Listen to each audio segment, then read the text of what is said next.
મિત્રો ઘણી વાર એવું બને છે કે ઘણી બધી રોજિંદી વસ્તુઓ જે આપણી નજર સામેથી પસાર થાય છે, જે થોડી હટકે હોય છે, થોડી યુનિક હોય છે, પરંતુ આપણે તેના પર ધ્યાન આપતા નથી, કારણ કે આપણે આ બધી વસ્તુઓ દરરોજ જોઈએ છીએ, જેથી તે આપણને એકદમ સામાન્ય લાગે છે.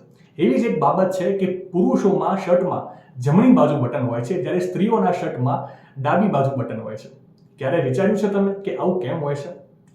નિષ્ણાંતોના મત મુજબ આમ થવા પાછળ એક ઐતિહાસિક કારણ છે, જે સમય જતા બાદમાં ફેશનનો ભાગ બની ગયું.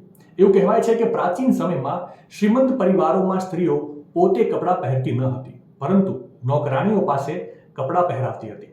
મોટાભાગની નોકરાણીઓ જમણા હાથની હોવાથી સ્ત્રીઓના કપડાના બટનો ડાબી બાજુ મૂકવામાં આવતા હતા, જેથી કરીને તેમના માટે કપડાં પહેરાવવાનું સરળ બને. અને બાદમાં આ પરંપરા ધીમે ધીમે ફેશન બની ગઈ અને આજે પણ સ્ત્રીઓના શર્ટના બટનો ડાબી બાજુ જોવા મળે છે. માહિતી સારી લાગી હોય તો રીલને વધારે શેર કરજો અને આવી જ અવનવી માહિતી માટે સંદેશ ડિજિટલ સાથે જોડાયેલા રહેજો.